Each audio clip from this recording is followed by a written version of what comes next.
Today, guys, I want to talk about a rule that is very important to follow, and if you guys can keep this in mind, it's going to give you guys a lot of benefit in a variety of different positions, but we're going to talk about it from two positions when we're standing. It's going to be very important to know this when you want to pick the right time to hit certain moves, and that's going to be the law of head and hips. Okay, this is very important for understanding what direction you're going to take people down.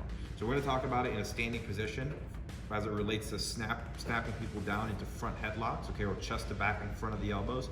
And we're gonna talk about it from a rear body lock where we're already behind somebody and we're looking to put them back on the mat and take their back. So chest to back behind the elbows, both in standing position. This is something that we talk about in both of my chest to back series, in front of the elbows and behind the elbows. I'll tell you guys exactly what I mean.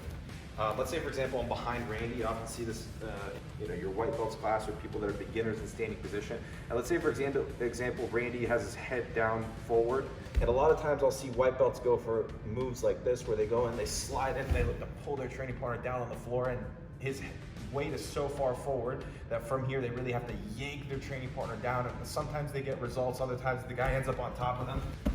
And they end up in positions like this, okay? And it's no good, okay? It's forced. And that's not what we want. We want to follow a simple law, simple rule, which is basically if his head is more or less in line with his hips, that's when we take him in a backwards direction. It's a lot easier for me to take him this way if his head is like this. If the head starts coming more than 45 degrees relative to his hips, it makes a lot less sense for me to take him backwards, but it makes a lot more sense for me to take him forwards. If Randy just bends forward at the hips and his head is at 45 degrees or more, it's a lot harder for me to push him backwards if he leans into me. But it's a lot easier for me to pull him forward onto his toes. And the opposite is true if the head is upright. If the head's upright and I go to pull Randy and he pulls against me, it's tough. But the second I push into him, I can push him backwards, okay? And it's with a lot more ease. So when we're in front of people, for the purposes of getting them into chest to back in front of the elbows, or when we're behind people for the purposes of mat returns and looking to score back points, back position, we're gonna follow this very important rule, okay? So say, for example, I'm in a situation where I'm wrestling against Randy and we're standing like this, okay? And I'm always going to be looking to create situations where I can get his head forward and in front of his hips. So what you have to look to do is create some sort of diversion through some sort of attack if you feel that your opponent is upright, to get them with the head coming forward. Okay, so that way we can break their stance and we can follow that rule, okay, in order to get the positions that we want. So say, for example, I'm standing over here with Randy and we're tied up. And I feel that from this position, maybe we're tied up on this side, and from this position, he's a little bit more upright. Okay, so I can't really pull him down. Okay, I feel like I'm having a hard time pulling him down, even if he didn't have a grip on me. Even if we were just here and I go to pull here or here, it's hard for me to get his head down. I can't go for front headlocks in this position. So what we're gonna have to do is create some sort of distraction down at the lower body where I look to get his leg. As I go in and I fight for his legs, the legs start going back and the head starts coming forwards. So as I go to reach, the leg comes back. And as the leg comes back, the head is presented to me. Now, as the head's presented to me, we can start pulling it forward into positions where now I can start looking to snap his head right there into a good position. We can use foot sweeps to go in and create a distraction where your training partner is forced to step the leg out. And as he steps the leg out, we start pulling him down and forward. We can use variations of throws, okay, Uchimata's variation of different throws, where I can use that to just break my training partner's stance. Right now he's upright, so if I wanted to bring his head down, it would be tough just based around the law that we talked about. So we come in and we hit different types of throws to get him down and out of balance and out of posture. Now you can see that we get his head really far in front of his hips, okay? So now it's easy for me to come in and get to positions where I can go and be offensive.